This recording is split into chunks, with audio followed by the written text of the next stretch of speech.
दोस्तों, कल्पना कीजिए, एक ऐसा पड़ोसी देश जो सालों से आपकी मदद पर निर्भर है, अचानक आपके एक फैसले से तड़पने लगे। क्या होगा अगर भारत जैसे विशालकाय ने बांग्लादेश को गेहूं की सप्लाई रोक दी? हाहाकार मच गया ना। दंगे, खाद्य संकट, लाखों लोग भूखे और ऊपर से अमेरिका का एंट्री। क्या ये भारत का समर्थन करने आया है या कुछ और खेल है? आज की ये खबर सिर्फ एक ट्रेड डिस्प्यूट नहीं, बल्कि दो देशों की दोस्ती दुश्मनी का ऐसा मोड़ है जो आपको सोचने पर मजबूर कर देगा। क्या भारत ने बांग्लादेश को उसकी औकात दिखा दी या ये सिर्फ एक सख्त फैसला था? वीडियो के आखिर तक रुकिएगा, क्योंकि मैं आपको बताऊंगा वो राज जो अभी तक छिपा है। चलिए शुरू करते हैं इस सफर को। नमस्कार दोस्तों, मैं हूं आपका पुराना दोस्त राहुल वर्मा। 20 साल से इस पत्रकारिता की दुनिया में घूम रहा हूं, कश्मीर की बर्फीली वादियों से लेकर दिल्ली की गर्म बहसों तक। मैंने देखा है कैसे छोटी छोटी बातें बड़े तूफान बन जाती हैं। आज की ये स्टोरी भी वैसी ही है, लेकिन याद रखिए, मैं यहां सिर्फ सच्चाई लेकर आया हूं। कोई अफवाह नहीं, कोई बढ़ा चढ़ाकर नहीं, सिर्फ वो फैक्ट्स जो सरकारी रिपोर्ट्स, आधिकारिक बयानों और ग्राउंड रिपोर्ट से निकले हैं। तो चलिए सीधे मुद्दे पर आते हैं। सबसे पहले ये सवाल जो आपके दिमाग में घूम रहा होगा, आखिर ये गेहूं वाला विवाद शुरू कैसे हुआ? क्या भारत ने सचमुच बांग्लादेश को सजा दी है? दोस्तों, बात 2025 की है। हम नवंबर के पहले हफ्ते में हैं। बांग्लादेश में आर्थिक तंगी चरम पर है, महंगाई आसमान छू रही है, बेरोजगारी युवाओं को सड़कों पर उतार रही है और ऊपर से खाद्य संकट। बांग्लादेश दुनिया का सबसे घनी आबादी वाला देश है, 17 करोड़ लोग, छोटी सी जमीन। वो अपना गेहूं 80% बाहर से आयात करता है और भारत वो उनका सबसे बड़ा सप्लायर। पिछले 5 सालों में भारत ने बांग्लादेश को 20 लाख टन से ज्यादा गेहूं भेजा है। ये सिर्फ अनाज नहीं, ये रोटी की उम्मीद है लाखों परिवारों की। लेकिन सवाल ये है, अगर इतना गहरा रिश्ता है तो अचानक ये रुकावट क्यों? क्या बांग्लादेश ने कुछ गलत किया या भारत की अपनी मजबूरियां हैं? रुकिए, मैं बताता हूं। दरअसल ये सब शुरू हुआ अगस्त 2024 से, जब बांग्लादेश में शेख हसीना की सरकार गिरी, इंटरिम गवर्नमेंट आई और सीमा पर तनाव बढ़ा। भारत ने चिंता जताई, अवैध घुसपैठ, चटगांव पोर्ट पर हमले और बांग्लादेश से आने वाली अफवाहें कि भारत हस्तक्षेप कर रहा है। लेकिन ट्रेड वो तो चलता रहा। गेहूं के एक्सपोर्ट्स नॉर्मल थे। फिर क्या हुआ? नवंबर 2025 में 1 नवंबर को भारत सरकार ने एक नोटिफिकेशन जारी किया। गेहूं एक्सपोर्ट पर 60 दिनों के लिए पाबंदी, लेकिन सिर्फ बांग्लादेश के लिए। क्यों? आधिकारिक वजह, भारत का अपना स्टॉक कम हो रहा है। 2024 की खराब मानसून ने फसल प्रभावित की। घरेलू कीमतें बढ़ रही हैं। दिल्ली में गेहूं 28 रुपए किलो से 35 पर पहुंच गया। तो सरकार ने फैसला लिया, पहले अपने लोगों को, फिर पड़ोसियों को। लेकिन दोस्तों, यही ट्विस्ट है। बांग्लादेश ने इसे राजनीतिक दबाव कहा। उनके कृषि मंत्री ने कहा, यह भारत की साजिश है, हमारी अर्थव्यवस्था को चोट पहुंचाने की कोशिश। और सच, बांग्लादेश में हंगामा मच गया। ढाका के बाजारों में गेहूं के दाम 20% उछल गए। आटा 50% किलो से 75 पर। लोग सड़कों पर उतर आए। कोलकाता से ढाका की खबरें आईं, प्रोटेस्ट्स, दुकानें लूटी गईं। एक रिपोर्ट के मुताबिक 48 घंटों में 5 लाख परिवार प्रभावित, बच्चे भूखे, माएं रो रही। क्या ये सिर्फ गेहूं की कमी है या कुछ बड़ा संकट? 20 साल की पत्रकारिता में मैंने देखा है, पड़ोसी देशों के रिश्ते हमेशा मीठे नहीं होते। 1971 का बांग्लादेश मुक्ति संग्राम याद है? भारत ने दुनिया को दिखाया कि पड़ोसी का मतलब सिर्फ सीमा नहीं, दिल भी होता है। लेकिन आज रिश्ते जटिल हो गए। बताता हूं बैकग्राउंड। बांग्लादेश भारत से गेहूं के अलावा चावल, दालें, सब्जियां लेता है।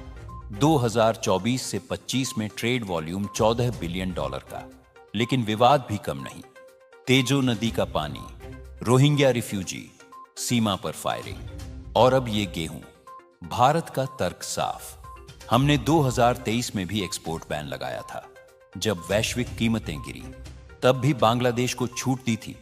लेकिन इस बार इंटरिम गवर्नमेंट ने भारत पर हाइपर नेशनलिस्ट होने का आरोप लगाया। उनका कहना, आप हमारी कमजोरी का फायदा उठा रहे। मैंने ढाका के एक किसान से बात की, फोन पर, नाम नहीं ले सकता हूं। बोले, भाई गेहूं ना आए तो रोटी कैसे बने? सरकार कहती है पाकिस्तान से लाओ, लेकिन वो महंगा है। दूसरी तरफ कोलकाता पोर्ट पर truck driver, sir order cancel हो गया, हमारा लॉस। लेकिन सरकार सही कहे, पहले भारत। ये आवाजें सुनकर दिल दुखता है। लेकिन सवाल उठता है, क्या ये रुकावट स्थायी है या सिर्फ 60 दिन? भारतीय विदेश मंत्रालय ने कहा, यह टेम्पररी, डिप्लोमेसी से सॉल्व होगा। लेकिन बांग्लादेश, वो अब यूएन को चिट्ठी लिखने की बात कर रहा। क्या यह अंतरराष्ट्रीय मुद्दा बन जाएगा? अब बड़ा सवाल, अमेरिका का क्या रोल है? टाइटल में तो लिखा है, अमेरिकन देगा साथ। क्या सच? रुकिए, फैक्ट्स देखते हैं। 4 नवंबर को व्हाइट हाउस से स्टेटमेंट आया।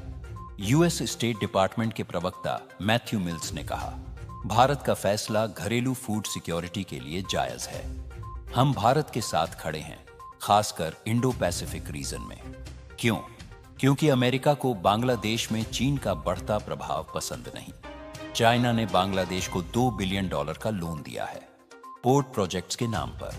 भारत अमेरिका का क्वाड, I2U2, ये सब स्ट्रैटेजिक हैं।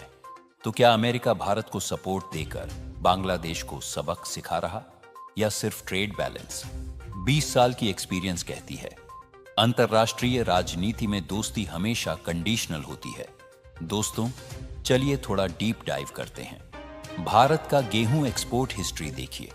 2017 में शुरू हुआ बैन लिफ्ट, लेकिन 2022 में फिर बैन, क्योंकि यूक्रेन वॉर ने ग्लोबल सप्लाई बिगाड़ दी। बांग्लादेश तब सबसे बड़ा बायर था, 12 लाख टन। 2023 में छूट मिली, लेकिन क्वोटा सिस्टम से। अब 2025, सरकारी डेटा, भारत का गेहूं प्रोडक्शन 112 मिलियन टन, लेकिन स्टोरेज सिर्फ 70%। तो पाबंदी लॉजिकल, लेकिन प्रभाव? विश्व बैंक की रिपोर्ट, बांग्लादेश में इन्फ्लेशन 9.5%, फूड प्राइस 12%, गेहूं रोकने से 2% और बढ़ोतरी, लाखों गरीब प्रभावित। एनजीओ जैसे ऑक्सफैम कहते हैं, ये ह्यूमैनिटेरियन क्राइसिस बन सकता। मैंने बात की एक रिटायर्ड डिप्लोमेट से, नाम सुरेश जी। बोले, राजेश, ये औकात दिखाने वाली बात मीडिया की है। रियलिटी ये है कि भारत बांग्लादेश को खोना नहीं चाहता। 90% बॉर्डर शेयर्ड, 4 करोड़ बंगाली भारत में। लेकिन सख्ती जरूरी, वरना अवैध ट्रेड बढ़ेगा। दूसरी तरफ ढाका यूनिवर्सिटी के प्रोफेसर, भारत का डोमिनेंस असहज कर रहा। हम स्वतंत्र हैं, लेकिन इकोनॉमी डिपेंडेंट। सवाल आपके लिए, क्या भारत को और उदार होना चाहिए या सेल्फ इंटरेस्ट फर्स्ट? अब आइए देखें संभावित सॉल्यूशन। भारत ने बैकलॉग के लिए 2 लाख टन रिजर्व रखा है, लेकिन कंडीशनल। बांग्लादेश अगर सीमा सिक्योरिटी पर एग्री करता तो रिलीज। और अमेरिका, वो मीडिएटर बन सकता। 5 नवंबर को यूएस एम्बेसी ढाका ने मीटिंग की बांग्लादेश गवर्नमेंट से। मैसेज, डायलॉग करो, क्राइसिस मत बनाओ। क्या ये ट्रिपल अलायंस बनेगा, इंडिया यूएस बांग्ला, या तनाव बढ़ेगा? याद रखिए, 2015 का लैंड बॉर्डर एग्रीमेंट, वो भी ऐसे ही विवाद से निकला। दोस्तों, ये स्टोरी सिर्फ आज की नहीं, ये साउथ एशिया की पॉलिटिक्स का आईना है। भारत दुनिया का सबसे बड़ा डेमोक्रेसी, पड़ोसियों के लिए बड़ा भाई। लेकिन भाई का मतलब बॉस नहीं। बांग्लादेश को समझना होगा, इंडिपेंडेंस के साथ इंटरडिपेंडेंस भी आता है। और भारत, हमें बैलेंस करना है, ह्यूमैनिटी और सिक्योरिटी। चलिए थोड़ा पर्सनल टच। 20 साल पहले मैंने 1991 के बांग्लादेश फ्लड्स कवर किए। भारत ने तब 5 लाख टन रिलीफ भेजा। लोग आज भी याद करते, आज भी वही स्पिरिट है, लेकिन सर्कमस्टेंस बदल गए। तो क्या होगा नेक्स्ट? 10 नवंबर को दोनों देशों की मीटिंग। उम्मीद है गेहूं फिर ट्रक लोड होंगे, लेकिन अगर नहीं तो हाहाकार और बढ़ेगा।